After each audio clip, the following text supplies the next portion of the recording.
Hello everyone, welcome back to our YouTube channel. Today we are going to learn how to do binomial distribution in Python. Binomial distribution is a discrete distribution. Now, what is discrete distribution? Discrete distribution is those which outcomes is in binary scenarios. That is, binary scenarios are those that has only two outcomes. For example, when we toss a coin, there is only two outcomes, either head will appear or the tail will appear. Now, the probability mass function of binomial distribution is ncx p to the power x q to the power n minus x. It has only two parameters, where n is equals to the number of trials, p is the probability of occurrence of each trials, and q is equals to 1 minus p.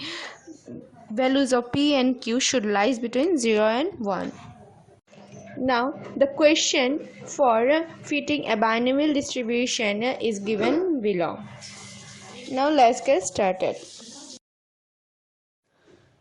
Now, for doing binomial distribution in Python without any package, we have to first import maths, cause it provides access to mathematical function, and then import matplotlib for the plot, and then proceed as follows. For entering the data points of x and the corresponding values of f, which is necessary for constructing the distribution, we enter the following commands.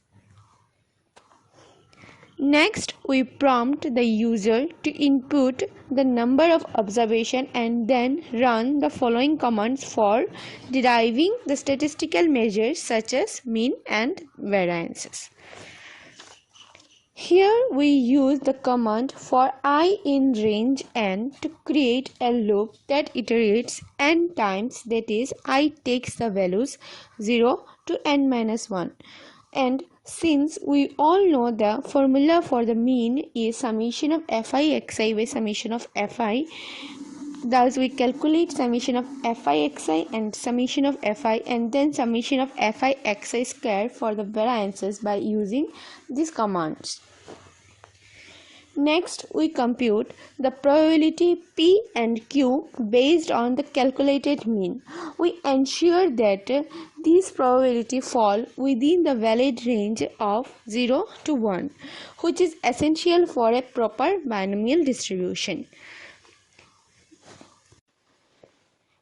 This conditional statement checks if the probability p falls within the valid range of 0 to 1. If it doesn't, it prints an error message indicating that p should be within the range. Here, p is within the valid range, then we calculate q as 1 minus p. Then we check if q also falls within the valid range of 0 to 1. If not, it prints an error message. Next, the command print the value of p and q with 4 decimal places in both p and q falls within the range. Next, the command p divided by q equals to p by q. Calculate p by q ratio with 4 decimal places representing the relative likelihood of success p compared to the failure q. This section ensures that all values in the list x are non-negative. If any values is negative, it prints an error message. If all the validation checks pass, the code proceeds to calculate the PMF values for each x values. The calculation involves the binomial coefficient, raising p and q to the appropriate power and multiplying these correspondings. Finally, the expected frequency of occurrence for each x values is estimated by multiplying the total number of observations n by the corresponding PMF values. These expected frequency are used for further analysis. Now we print the values of n, estimated p and estimated q, and the PMF values by using these commands. Now, for plotting the bird, we enter bar width equals to 0.35. It decides the width of the bar, and then the observed and expected values of x is calculated by using the command. Now we plot the bar with x level, y level, title and the legends by using this command, and then enter plotted show.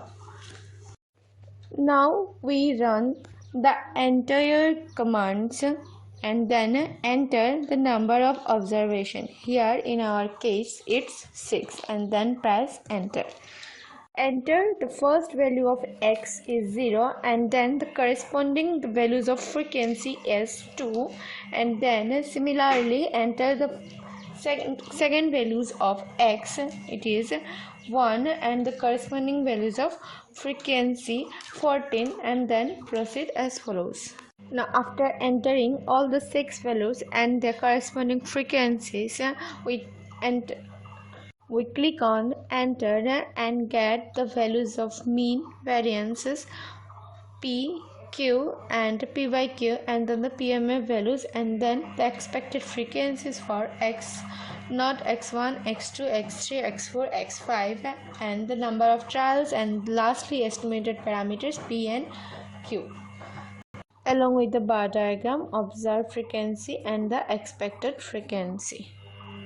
So this is how we perform binomial distribution in Python. I hope you understand and enjoy the video. And lastly, please like and share and subscribe the channel, and also share it with your friends. Thank you so much.